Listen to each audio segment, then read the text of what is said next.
Hello there, everyone. Welcome back, and I'm here to be talking about The Devil All the Time, which is another new Netflix movie out, and it's based off the book of the same name. And it has I'm gonna be real with you, a lot of the reasons why a lot of people were either interested or checking this film out is because of the big cast. Because not only do you have Tom Holland in it, you have Robert Pattinson, you have Sebastian Stan, Jason Clarke, and many more.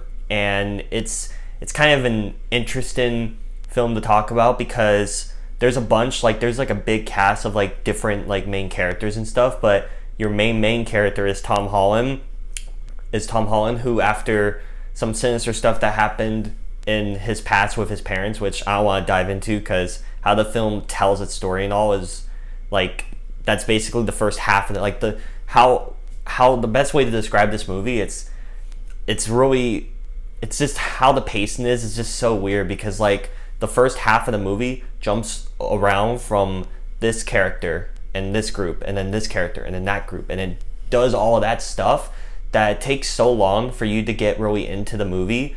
But once you get into it, it becomes a really interesting, weird, and unique experience to watch. Because I mean, I had mixed opinions on this because I watched it a few days ago, but I needed some time to think on it because it's just so interesting. That's the best way I could describe it, because like the whole cast is doing really good jobs. Like Tom Holland is doing, whoa, like he is not Spider-Man in this movie. He's doing a really great job. Robert Pattinson is hilarious. I don't know if that was intentional or not. It's just how he was portraying his character was really funny.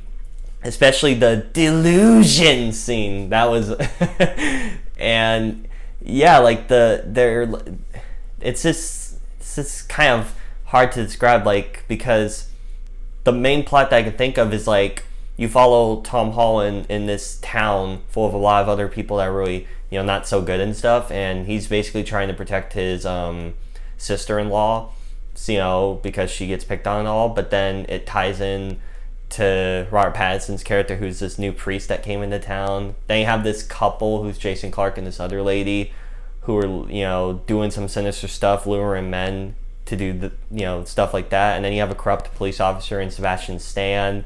And then you dive into Tom Holland's dad in the past, who's played by Bill Skarsgård. And you have a whole bunch of these weird, odd plot stuff that sometimes don't really mesh together that well and kind of leave you annoyed that you're wasting your time watching this movie. But I will say, once Tom Holland comes into the movie, which is actually a while before he comes into the movie. I mean, the movie's over 2 hours, but wow, it takes a while. But once he gets into the movie, it starts to make more sense on what you're exactly watching. And from there, the movie really picks up in its pace and how it makes sense and just the quality overall. Like the first act, I'd say, is a bit iffy at best, but once Tom Holland comes into the movie, and I know I'm overly praising Tom Holland, but he really does carry the movie in a lot of aspects, and his interactions with a bunch of these other well-known actors and all is really cool and nice to see. There's some pretty cool shootouts as well. Those were really well done and really tense. Like the movie, like once you get invested and once you're like into it, it gets really good and it's really interesting storytelling, and that's the main thing I have to say about this movie. I will give it that. I'm still thinking about it, and as a lot of people, I'm assuming will, because I have a friend that really loves this movie, which is great. It's a really solid movie. It's just it just takes a minute for you to dissect what you exactly watched and to really just think about it, because it is one of those movies that you need to think about for sure, because it's quite an experience. I will say that. Bravo, Netflix. Like, great cast, really well done.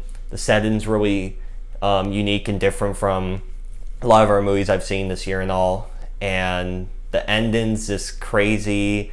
There's lots of shocking stuff that happens throughout. It's quite the movie to watch, guys. Like, I would, if you have time on your hands, check it out. But just know that you'll need time to think on it, because it is a really unique experience. I'll say that. So with all that said, those are my scrambled thoughts on The Devil All the Time. So what'd you all think of the movie? If you've seen it yet, please let me know down below in the comment section if you have any opinions on it, or if you're like, what did I just watch or anything. Trust me, I know this movie could be interesting. But yeah, I do appreciate everyone watching. Thank you all so much for watching this video, and look forward to more videos out in the future. Thank you all so much, and I'll catch you all later. Bye.